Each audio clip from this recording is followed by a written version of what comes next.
शुरुआत में हमें एक आदमी को दिखाया जाता है जिसने शायद रात कुछ पी लिया होगा, जिससे उसको रात में कुछ याद ही नहीं होता। और जब उसकी आंखें खुलती हैं, तो वो अपने साइड में मरे हुए एक चूहे को देखकर डर जाता है। वो देखता है कि वो एक अजीब से चारों तरफ से बंद रूम में है। उस रूम में लोहे का एक वॉल्ट जैसा दरवाजा भी होता है। इस आदमी को कुछ भी समझ नहीं आ रहा होता है कि वो कहाँ पर है। वो उस लोहे के दरवाजे को खोलने की कोशिश करता है, पर उससे वो नहीं खुलता। इस आदमी को लग रहा होता है कि शायद इसका कोई दोस्त उसके साथ प्रैंक कर रहा है। ये गुस्से में अपने उस दोस्त का नाम लेकर कहता है कि मुझे एक बार बाहर आने दे, तुझे तो मैं नहीं छोड़ूंगा, तेरी नौकरी तो गई। ये आदमी इस रूम में रखी हुई एक अलमारी को भी हिलाने की और खोलने की कोशिश करता है, पर वो अलमारी भी नहीं खुलती। धीरे धीरे उस मरे हुए चूहे को मक्खियाँ खा रही होती है। ये आदमी इस रूम में लगे हुए कैमरे को ढूंढने लगता है कि कहीं कोई इसके ऊपर नजर तो नहीं रख रहा, पर उसे रूम में कोई कैमरा नहीं मिलता। वो फौरन अपनी जेब से फोन निकालकर किसी को फोन करने लगता है, पर इस जगह उसके फोन में नेटवर्क ही नहीं आ रहे होते हैं। यानी इस समय ये जगह बिल्कुल आइसोलेटेड है। वो आदमी अब बहुत तेजी से गुस्सा होने लगता है और अपने साथ काम करने वाले और अपने दोस्तों पर चिल्लाने लगता है, क्योंकि उसको अभी भी यही लग रहा था कि उसके दोस्त उसके साथ कोई प्रैंक कर रहे हैं। पर थोड़ी देर बाद उसका ये भ्रम टूटने लगता है और उसको ये रियलाइज होने लगता है कि शायद इस दरवाजे के बाहर कोई भी नहीं है। वो गुस्से में जोर जोर से उस लोहे के दरवाजे पर लात मारने लगता है। वो एक बार फिर गुस्से में सबसे चिल्लाकर ये बोलता है कि तुम्हारे पास आखिरी मौका है, मुझे यहाँ से जल्दी बाहर निकालो, वरना मैं तुमको पुलिस से पकड़वाकर जेल में भिजवा दूंगा। इस बार भी कोई जवाब नहीं देता। बिना पानी और बिना खाने के उसे अब यहाँ पर एक पूरा दिन बीत जाता है। अगले दिन वो उठकर सबसे पहले टाइम देखता है। घड़ी में सुबह के 9 बज रहे थे, जिसके बाद वो अपना फोन निकालकर ये चेक करता है कि क्या अब नेटवर्क आ रहे हैं या फिर नहीं। तभी उसका फोन नीचे गिरकर टूट जाता है, जिससे उसका दिमाग और ज्यादा खराब होने लगता है। उससे अब अपनी प्यास पर काबू नहीं करा जा रहा था, इसलिए अपनी प्यास बुझाने के लिए वो अपना जूता निकालकर उसमें अपना यूरिन भरता है और उसको ही पी जाता है, जिससे थोड़ी देर के लिए तो उसकी प्यास बुझ जाती है। पर उसको अभी भी बहुत तेज गुस्सा आ रहा था। तभी उसे ऊपर लगी हुई लाइट में एक चाबी दिखाई देती है। वो फौरन लाइट को तोड़कर उस चाबी को निकालता है। वो चाबी उस अलमारी की होती है। वो काफी डरते हुए उस अलमारी को खोलता है कि कहीं इसमें कुछ गलत तो नहीं। उस अलमारी का ताला खोलने पर उसको उसके अंदर से एक ऑक्सीजन और एक गैस का सिलेंडर मिलता है, जिसके साथ उसे उसके अंदर से छेनी हथौड़े जैसे 2 हथियार भी मिलते हैं। वो छेनी और हथौड़े से उस लोहे के वोल्ट जैसे दरवाजे को तोड़ने की कोशिश करता है, पर उस दरवाजे पर छेनी और हथौड़े से एक भी खरोच नहीं आती। जिसके बाद वो उस गैस सिलेंडर से वेल्डिंग मशीन बना लेता है और उसकी आग से उस लोहे के दरवाजे को काटने लगता है, पर छेनी हथौड़े की तरह इसका भी उस दरवाजे पर कोई असर नहीं होता। जिसके बाद उसे ऊपर की तरफ एक फायर अलार्म लगा हुआ दिखाई देता है, जिसे देखकर उसके दिमाग में एक आइडिया आता है कि क्यों ना आग से इसको एक्टिवेट किया जाए ताकि इसमें से पानी बाहर निकलने लगे। पर आग से वो फायर अलार्म ऑन ही नहीं होता,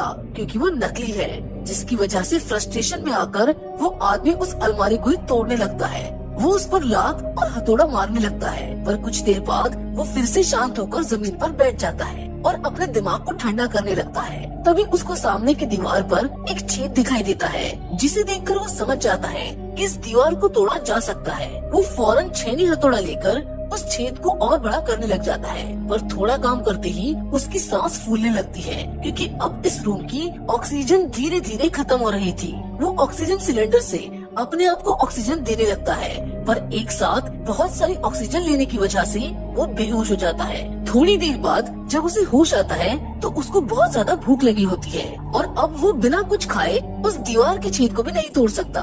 उसकी नजर उस मरे हुए चूहे पर चल रहे कीड़ों पर जाती है। उसे अपने आप को जिंदा रखने और अपनी भूख मिटाने के लिए उन कीड़ों को खाना पड़ता है। कीड़ों को खाने के बाद वो फिर से उस दीवार के छेद को चौड़ा करने में लग जाता है। काफी देर तक उस दीवार पर छेनी और हथौड़े से मेहनत करने के बाद अब इस आदमी को इस दीवार के अंदर के सरिये देखने लगते हैं। वो फौरन अपनी वेल्डिंग मशीन का इस्तेमाल करके उन सरियों को काट देता है और फिर से इस छेद को बड़ा करने लग जाता है। काफी देर और काम करने पर आखिरकार वो छेद अब इतना बड़ा हो जाता है कि उसमें से कोई निकल सके। ये आदमी काफी खुशी के साथ छेद से निकलकर दीवार के दूसरी तरफ चला जाता है, पर वहाँ जाकर उसके होश उड़ जाते हैं। उसका यहाँ से बाहर निकलने का सपना टूट जाता है, क्योंकि दीवार के उस तरफ भी वैसा ही कमरा, वैसा ही लोहे से बना दरवाजा होता है। अब इस चीज को देखकर उस आदमी के होश उड़ जाते हैं, क्योंकि उसको तो ये लग रहा था कि वो अब बस आजाद होने वाला है। उसे ऐसा लग रहा था कि दीवार के दूसरी तरफ आजादी उसका इंतजार कर रही है। अब उसको फिर से बहुत तेज गुस्सा आने लगता है। वो उस रूम के दरवाजे के पास जाकर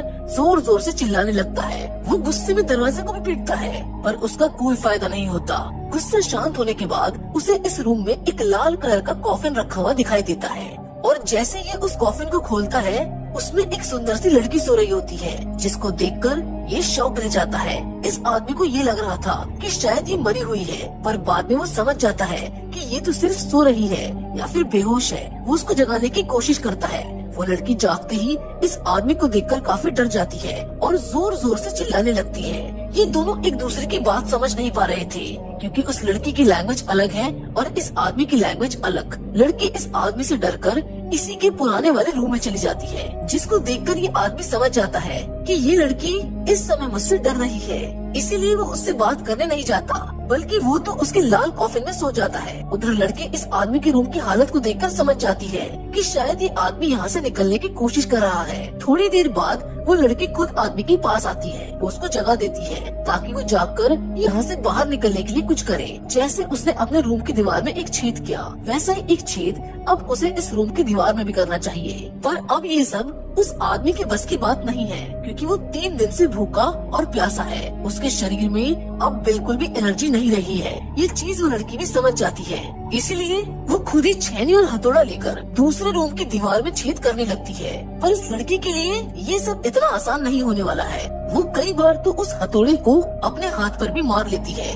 तभी उसे टॉयलेट आने लगता है और वो उस आदमी के रूम में चली जाती है, पर आदमी उसको रोक लेता है। वो कहता है कि तुम्हारा यूरिन मेरी प्यास बुझा सकता है, जिससे मैं जिंदा रहूंगा। ये मेरे लिए बहुत ज्यादा जरूरी है। वो आदमी लड़की को अपना जूता देता है और उससे उसमें अपना यूरिन भरने को कहता है। लड़की हिचकिचाने लगती है, पर वो आदमी की बात को समझ जाती है, इसीलिए वो ऐसा ही करती है। वो आदमी इस लड़की के यूरिन को पीकर अपनी प्यास बुझाता है, जबकि वो थोड़ा सा यूरिन उस लड़की को भी देता है।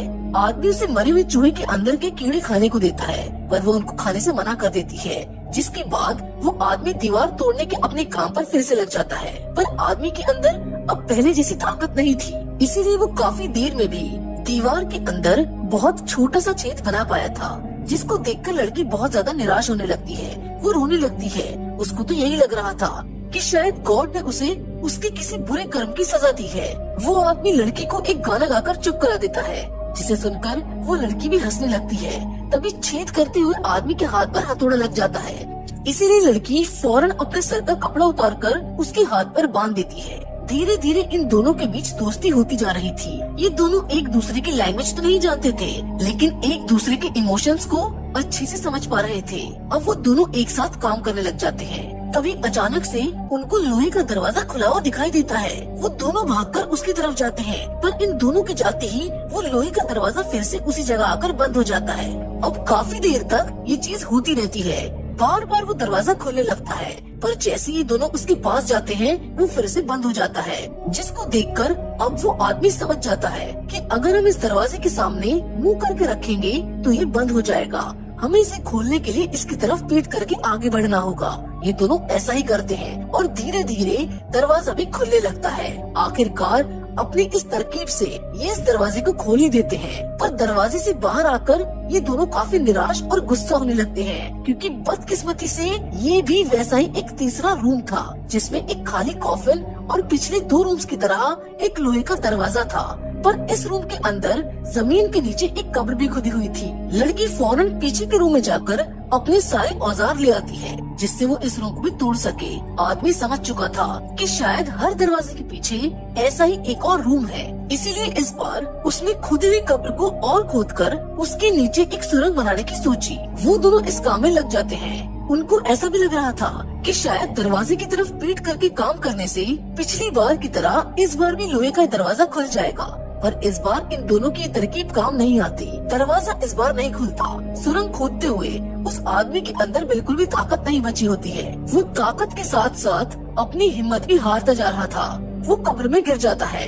लड़की उसके सिर को छूकर देखती है तो उसको पता चलता है कि इसको तो बहुत तेज बुखार है। वो आदमी हर कमरे में कॉफिन और इस कमरे में कब्र को देखकर समझ गया था कि शायद इन्हें यहाँ पर कैद करने वाला यही चाहता है कि ये दोनों आपस में से किसी एक को मारे और या तो उसके मांस को खाना शुरू करे या इसे कब्र में दफना दे। आदमी लड़की को मारने के बारे में सोचता भी है पर वो ऐसा नहीं कर पाता। वो रोते हुए चिल्लाकर उनको यहाँ बंद करने वाले को उल्टा सीधा बोलने लगता है। वो ये कहता है कि तुम यही चाहते हो ना कि मैं इस लड़की को मार दूं, पर मैं ऐसा नहीं करूँगा, चाहे मुझे खुद ही क्यों ना मरना पड़े। आदमी उस कब्र में ही लेट जाता है और मरने का इंतजार करने लगता है। वो धीरे धीरे बेहोश होने लगता है। लड़की उसको होश में रखने के लिए उसके चेहरे पर थप्पड़ भी मारती है पर उसको होश नहीं आता। लड़की उसे कब्र में से उठाकर ऊपर ले जाकर लेटा देती है और भागकर उस दरवाजे के पास जाकर चिल्लाने लगती है क्योंकि वो भी अब इस जिल्लत भरी जिंदगी से परेशान होने लगी थी। वो अपने आंसू से आदमी की प्यास बुझाती है और धीरे धीरे अपने कपड़े उतारने लगती है ताकि वो अपने शरीर की गर्मी से आदमी को होश में रख सके, क्योंकि लड़की भी ये बात जानती है कि अगर ये आदमी मर गया तो फिर उसका मरना तय है। अब उस लड़की के छूते ही वो आदमी होश में आ जाता है। वो समझ जाता है कि लड़की क्या करने की कोशिश कर रही है, इसीलिए वो उसको नहीं रोकता। धीरे धीरे उस आदमी को अब एक सुकून मिलने लगता है और वो सो जाता है। अब जब उसकी आंखें खुलती हैं तो वो लड़की को अपने पास में ही सोते हुए पाता है। वो रेंगता हुआ उसी रूम के कॉफिन के पास जाता है और उसमें से एक कपड़ा लाकर लड़की के ऊपर डाल देता है ताकि उसको ठंड ना लगे। वो सोचता है कि उसने अपनी आज तक की जिंदगी में क्या क्या बुरे काम किए हैं जो किस्मत ने आज उसको इस नर्क के अंदर लाकर पटक दिया। जिसके साथ वो ये भी सोचता है कि चलो मैंने तो अपनी जिंदगी में बुरे काम किए हैं पर इस लड़की का क्या कसूर होगा, ये बेचारी तो कितनी अच्छी है, अभी इसने मेरी जान भी बचाई, क्योंकि अगर ये ना होती तो शायद अब तक मैं मर चुका होता। वो आदमी ये सारी बातें सोचता हुआ फिर से सोने लगता है पर तभी उसे लोहे के दरवाजे के खुलने की आवाज आती है। वो लड़की को जगाता है और उसको बताता है कि शायद ये दरवाजा भी पिछले दरवाजे की तरह ही खुलने वाला है, हमें इसकी तरफ अपनी पीठ करके ही आगे जाना होगा।